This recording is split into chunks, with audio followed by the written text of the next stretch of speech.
Lisa, today we're going to talk about mental fitness as it relates to setting boundaries and how some of the accomplice saboteurs can play into this. First, let's introduce ourselves. I'm Wendy McManus with Connect to Potential. And as a leadership coach, I draw out the true genius in my clients so they become more confident, capable leaders who create stellar results. And I'm Lisa Brewer, a leadership coach with Lisa Brewer Coaching. I help my clients to clarify their goals and then develop and implement plans that help to really advance their career and grow their confidence, their courage, and their joy. And we're going to talk today about setting boundaries, and that can include how we set boundaries in our relationships, in our work, with ourselves. And since it's such a broad topic and we have limited time, we'll focus on how to set boundaries at work so that we can maintain our personal time. And that personal time is so important. We really need it to recharge, to connect with people, and to care for ourselves. When we don't have healthy boundaries, our work starts to spill over and affect our personal lives. And when that happens, everything suffers, including our effectiveness and our productivity at work. And again, this is such a big topic that we're going to focus on just 3 saboteurs and how they play into this: the hyperachiever, the controller, and the pleaser. And these 3 show up quite often when we coach around setting healthy boundaries. Exactly. I find that to be true as well. And we won't have time to go into detailed descriptions of these saboteurs, but as we described in episode 3, you can visit positiveintelligence.com and take the free saboteur assessment. In just a few minutes, you get a personalized report that shows which saboteurs are strongest within you, as well as a detailed description of all of the saboteurs. Yeah, it's a fabulous report. And I think that it's important to share that our saboteurs are the price that we pay for overusing our greatest strengths. So we all have these wonderful, powerful gifts that can be used by both the sage and the saboteurs. The difference is that when we use these strengths from a sage perspective, we feel like we're a choice, and we're uplifted as a result. When we use these from a saboteur perspective, it feels like we're acting from need and that there's no other option. And so we feel really stressed instead. Exactly. So let's look at how this plays out first with the hyperachiever saboteur. When someone has this as a strong saboteur, they probably have a whole host of really awesome strengths. They tend to be driven, pragmatic, they're adaptable and goal-oriented and self-directed. And when they're at their best, they inspire themselves and others towards meaningful growth and achievement to fulfill their potential. These are powerful strengths. They certainly are. But when they're overused or abused, it can show up as the hyperachiever saboteur. And when this happens, it starts to become very hard to maintain those work-life boundaries. And the reason is that this strong goal orientation has the hyperachiever in us saying that we have to function at 110% or even better, 150% all of the time. And as soon as we accomplish something, we may celebrate briefly, if at all, but then the hyperachiever has us dive into that next project, and the hyperachiever persuades us that we have to continue to produce and achieve more and more in order to earn acceptance, status, and recognition. Lisa, it sounds exhausting. It's like running a never-ending marathon. And I can see how it would be difficult to set boundaries when the hyperachiever is constantly driving you to do more and more. And I know this personally because the hyperachiever is the second strongest accomplice saboteur within me. And yes, it can be exhausting. But when I use the mental fitness process, as we described in prior episodes, then I can critically assess what's important and what isn't. And the more I do this, it becomes easier for me to drop or postpone things that aren't needed right now.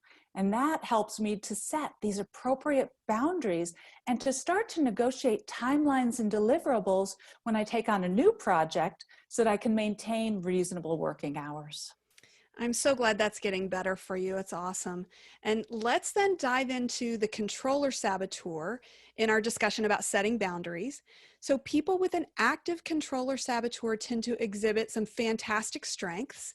They are confident and action oriented, they're decisive, and they're persistent. They challenge themselves and others. These people are likely to do the right thing, even if it's unpopular. And when they see new possibilities, they can activate themselves and others to really make things happen. These strengths are especially useful for leadership, which is why so many leaders are predisposed to have a controller saboteur. And this is a saboteur that's in everyone to some extent. It's just part of the human condition to want to master our circumstances. But when someone has a really strong controller saboteur, that's when it starts to create issues with setting healthy boundaries. I can relate. For me, the controller is my number one accomplice saboteur.